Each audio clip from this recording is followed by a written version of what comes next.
எல்லாருக்கும் வணக்கம். இன்னைக்கு நம்முடைய கிளாஸ்ல வந்து பாத்தீங்கன்னா B Ed first year second semester அதுல வந்து பாத்தீங்கன்னா மேஜர் சப்ஜெக்ட் தான் நம்ம பார்க்க போறோம். சரிங்களா? அந்த மேஜர் சப்ஜெக்ட்ல யூனிட் 1ல ஒரு முக்கியமான 10 மார்க் क्वेश्चन தான் நம்ம பார்க்க போறோம். இந்த 10 மார்க் क्वेश्चन வந்து உங்களுக்கு எக்ஸாமுக்கு வந்து கேட்கறதுக்கான வாய்ப்பு அதிகமா இருக்கு. சரிங்களா? அது என்ன क्वेश्चन அதை பார்க்கிறதுக்கு முன்னாடி நம்முடைய கிளாஸ்ல இந்த செகண்ட் செமஸ்டர் கிளாஸ்ல வந்து ஜாயின் பண்றதுக்கு வந்து நிறைய பேர் கால் பண்றீங்க. நம்முடைய கிளாஸ்ல நீங்க எப்படி ஜாயின் பண்ணணும்னா என்னுடைய மொபைல் நம்பர் 9159084262 இந்த நம்பருக்கு நீங்க கால் பண்ணுங்க. நம்முடைய கிளாஸ்ல நீங்க எப்படி ஜாயின் பண்ண சொல்லி நான் உங்களுக்கு டீடைலா சொல்லிடுவேன். அதே மாதிரி புதுசா ஜாயின் பண்ணவங்களுக்கும் நான் இதுவரைக்கும் நடந்த அந்த பழைய நோட்ஸ் எல்லாமே நான் சேர்த்து அனுப்பிச்சிருவேன். ஸோ ஜாயின் பண்ண விருப்பப்படுறவங்க என்னுடைய மொபைல் நம்பருக்கு கால் பண்ணி டீடைலா கேட்டு அதுக்கப்புறம் நம்ம கிளாஸ்ல நீங்க ஜாயின் பண்ணிக்கலாம். சரிங்களா? ஓகே, இப்போ நான் அந்த கிளாஸ் எடுக்கிறதுக்கு முன்னாடி மேஜர் சப்ஜெக்ட் நான் சொல்லியிருக்கேன். இந்த செகண்ட் செமஸ்டர் வந்து பாத்தீங்கன்னா மேஜர் சப்ஜெக்ட் கொஞ்சம் கடினமா இருக்கும். அதாவது என்னன்னா வார்த்தையா படிக்கிறப்ப உங்க புக்ல படிச்சு பாருங்க, ஒரு கோர்வை இல்லாத மாதிரி இருக்கும். என்ன சொல்லியிருக்காங்க அப்படின்றதே நமக்கு வந்து ஒரு அடிப்படை விஷயமா கொஞ்சம் புரியாத மாதிரி இருக்கும். அதனால வந்து நீங்க கிளாஸ் ஒன் டைம் கவனிச்சுட்டு அடுத்து படிச்சீங்கன்னா உங்களுக்கு அதை பத்தின அடிப்படை விஷயம் தெரிஞ்சிடும். ஓனா எழுதுறதுக்கும் அது ரிலேட்டடா ஓனா எழுதுறதுக்கும் உங்களுக்கு உதவியா இருக்கும். ஓகே, இன்னைக்கு நம்ம பார்க்க போறது பாத்தீங்கன்னா விமர்சன கற்பித்தல். இந்த விமர்சன கற்பித்தல் அப்படின்றத தான் பார்க்க போறோம். சரிங்களா? இது ஒரு 10 மார்க் क्वेश्चन. ஃபர்ஸ்ட் விமர்சன கற்பித்தல் அப்படின்னா என்ன தெரிஞ்சுக்கிறோம். அதை சொல்றதுக்கு முன்னாடி இப்ப பாருங்க, ஒரு எக்ஸாம்பிள் சொல்றேன் பாருங்க. ஒரு மூவி, ஒரு படம் ரிலீஸ் ஆகுது. ரிலீஸ் ஆனோடனே அந்த படத்தை பத்தின விமர்சனம் நம்ம யூடியூப் சேனல் நிறைய பேர் கொடுப்பாங்க. அந்த படத்தை பத்தின விமர்சனம் கொடுப்பாங்க. அந்த விமர்சனத்துல என்ன இருக்கும்? அந்த படத்தை பத்தின நல்ல விஷயங்கள் இருக்கும், அந்த படத்தை பத்தின குறைவான விஷயங்கள் இருக்கும், அந்த படத்தோட இயக்குனர் எப்படி படத்தை இயக்கியிருக்கான்னு இருக்கும், கதாநாயகன் எப்படி நடிச்சிருக்காங்க, கதாநாயகன் எப்படி நடிச்சிருக்காங்க, ஒளிப்பதிவு எப்படி இருக்கு, சண்டை காட்சிகள் எப்படி இருக்கு, இந்த மாதிரி எல்லா விஷயத்தையும் அனலைஸ் பண்ணி அந்த படத்தை பத்தி விமர்சனம் பண்ணுவாங்க. சரிங்களா? இப்போ பாருங்க, ஒரு படத்தை எடுத்துட்டு அதுல நல்ல விஷயம் சொல்றாங்க, அதுல இருக்க குறைவான விஷயம் சொல்றாங்க, அந்த படத்துல நடிச்ச எல்லா விஷயம், அதாவது அந்த படத்தை பத்தின ஒரு பூராவே அனலைஸ் பண்ணி நமக்கு சொல்றாங்க. இது இது பாருங்க, இது ஒரு படம். இப்போ பாடத்துக்கு வாங்க. ஒரு ஆசிரியர் பாடம் நடத்துறாரு. அப்ப ஒரு ஆசிரியர் அந்த டாபிக்கை அந்த பாடத்தை நடத்துறப்ப அந்த பாடத்துல இருக்க எல்லா விஷயங்களையும், அதாவது அப்படியே படிச்சு ஒப்பிக்கிற மாதிரி நடத்தாம அந்த பாடத்துல இருக்க கண்டென்ட் முழுவதையும், அதோட நிறை குறைகள் சாதகம் பாதகங்கள் எல்லாத்தையும் தெளிவா மாணவர்களுக்கு விளக்கணும். அதுதான் விமர்சன கற்பித்தல். சரிங்களா? இது வந்து உங்க புக்ல நீங்க டேரக்டா படிக்கிறப்ப சென்டென்ஸ் வித்தியாசமா இருக்கும். ஆனா பட் இது கான்செப்ட் இதுதான். விமர்சன கற்பித்தல் என்பது மாணவர்களுடைய சிந்தனையை தூண்டணும். அப்ப மாணவர்களுடைய சிந்தனை தூண்டணும் என்ன செய்யணும்? ஆசிரியர் அந்த பாடத்தை பத்தின ஒரு ஆழமான அறிவோட மாணவர்களுக்கு நடத்தினா மாணவர்களுடைய சிந்தனையை தூண்ட முடியும்.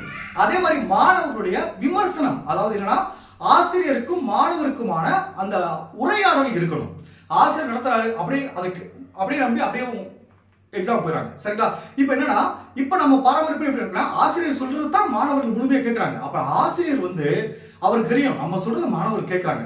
அப்ப நம்ம எடுத்து வைக்கிற கருத்து வந்து ஒரு பாடத்தை பற்றின எல்லா விஷயங்களையும் முழுமையாக மாணவர்களுக்கு தெரிவிக்க வேண்டும். இதுதான் விமர்சன கற்பித்தல். சரிங்களா? இப்ப பாருங்க, உங்களுக்கு புக்ல எப்படி கொடுத்துருக்காங்க, இது வந்து அடிப்படை விஷயம். புக்ல எப்படி கொடுத்தா பாருங்க. விமர்சன கற்பித்தல் என்பது, அதாவது பாருங்க, எதன் அடிப்படையில் அது அமைஞ்சிருக்கு அப்படின்னு பாருங்க. சமுதாயத்திற்கு ஏற்ற ஒரு பாடக்கருத்தை சொல்றானா அது சமுதாயத்துக்கு ஏற்ற மாதிரி, அதாவது சமுதாயத்துக்கு உதவணும் பாடத்திட்டமே. அப்ப அந்த சமுதாயத்துக்கு ஏற்ற, அடுத்து பாருங்க, கற்போருக்குமான விழிப்புணர்வை தூண்டுதல்.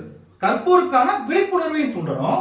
அடுத்து பாருங்க, கற்போருக்கான கருவிகள், அதாவது துணை கருவிகள், டீச்சிங் என்று சொல்லுவாங்கல்ல, அதை பத்தியும் சொல்லணும். இது எல்லாமே அடிப்படையா வச்சு அந்த கல்வி கோட்பாட்டின் அடிப்படையில் அமைந்ததுதான் இந்த விமர்சன கற்பித்தல். சரிங்களா? அதாவது சமூகத்திற்கு ஏற்ற கற்போருக்கு என்ன விழிப்புணர்வை தூண்டும் வகையில் கற்போருக்கான துணை கருவிகள் பற்றியும் இதெல்லாம் அடிப்படையா வச்சுதான், இந்த கல்வி கோட்பாட்டின் அடிப்படையா வச்சுதான் விமர்சன கற்பித்தல் அமைகிறது.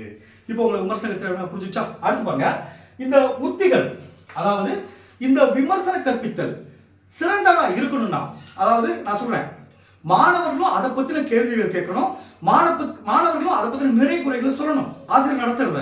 சரிங்களா? சரி, ரைட். இந்த உத்திகளை வந்து ஒரு மாணவருக்கு வந்து உருவாக்கணும் அப்படின்னா என்னென்ன இருக்கும், அதாவது இந்த விமர்சன கற்பித்தல மாணவர்களையும் தூண்டணும் அப்படின்னா என்னென்ன உத்திகள் இருக்கும். இப்போ டாபிக் நடத்துறோம், அந்த டாபிக் பத்தி ஒரு அடிப்படையான விஷயம் ஸ்டூடெண்ட்டுக்கு தெரிஞ்சா தானே அவன் கொஸ்டின் நம்மகிட்ட கேட்க முடியும். அந்த டாபிக்கே தெரியாம தான் ஸ்டூடெண்ட்ஸ் எப்படி கேட்பாங்க. அப்ப அதை பத்தி அடிப்படை வர மாணவர்களுக்கு வழங்கணும்னா என்னென்ன உத்திகளை பயன்படுத்தணும் அப்படின்னு தான் பாத்தீங்கன்னா ஒரு 10 உத்திகள் இருக்கு. ஒண்ணு பாருங்க, படித்தல். மாணவர்கள் நிறைய படிக்க வைக்கணும், ரீட் பண்ண வைக்கணும். புத்தகங்கள் எவ்வளவு தூரம் படிக்கிறாங்களோ அவர் அறிவு வளரும் சொல்லியிருக்காங்க. அடுத்து பாருங்க கேள்வி. இதுல பாருங்க கேள்வி அப்படின்றது இந்த துணைக்கருவிகள் பயன்படுத்தணும்ல, ஒரு கருவியை பயன்படுத்தணும். அந்த கருவி எதற்காக, அந்த கருவி எதனால் பயன்படுத்தப்பட்டது தெரியும் மாணவர்களுக்கு. அப்ப அந்த கேள்வி இருக்கணும். அடுத்து பாருங்க கேள்வி கேட்டல். ஆசிரியர் நடத்துறப்ப மாணவர்கள் கேள்வி கேட்கணும். சரிங்களா? அடுத்து பாருங்க விவாத முறை கட்டுரை. ஒரு டாபிக் கொடுத்து அதை விவாதம் பண்ற மாதிரி கட்டுரை எழுத சொல்லணும். அடுத்து பாருங்க விவாதம், அதாவது கட்டுரை எழுதுறது ஒண்ணு, ரெண்டாவது விவாதம் பண்றது ஒண்ணு. ஆர்குமெண்ட் சொல்லுவோம்ல, அந்த டாபிக்கை பத்தி விவாதம் பண்றோம். அப்படி விவாதம் பண்ணும்போது தான் நல்ல விஷயம் தீய விஷயம் தெரிய வரும். சரிங்களா? அடுத்து பாருங்க பட்டிமன்றம். ஒரு டாபிக் கொடுத்து பட்டிமன்றம் நடத்தணும். அடுத்து பாருங்க முன்னுதாரணம், எக்ஸாம்பிள் கொடுக்கணும். அடுத்து பாருங்க புதிய நுணுக்கம், அதை பத்தி புதிய நுணுக்கங்கள் ஆசிரியர் கத்து தரணும். அடுத்து பாருங்க கூட்டங்கள், அதாவது குழுவா பிரிச்சு விட்டு அது ஒரு டாபிக் கொடுத்து பேச வருவாங்கல்ல, குழு விவாதம் சொல்லுவாங்கல்ல, அதுதான். அடுத்து சிந்தனை கருவிகள், அதுக்கு அவனுடைய திங்கிங்க அதிகப்படுத்தணும் அப்படின்னா என்னென்ன கருவிகளை பயன்படுத்தலாம். இதெல்லாம் மாணவர்களுக்கு நம்ம கொடுத்தோம்னா மாணவர்கள் தன்னுடைய அந்த விமர்சன சிந்தனையை புதுப்பிச்சுக்க முடியும், விமர்சன சிந்தனையை உருவாக்கி முடியும். ஏன்னா அதை சொல்றேன், ஒரு படத்தை பத்தி ஒரு ஆள் விமர்சனம் பண்றாங்கன்னா அந்த திரைப்படத்தை பத்தின அடிப்படை அறிவு இருக்கணும். எல்லாரும் தான் விமர்சனம் பண்றாங்க, பணம் வாங்கிட்டு விமர்சனம் பண்ணுவாங்க.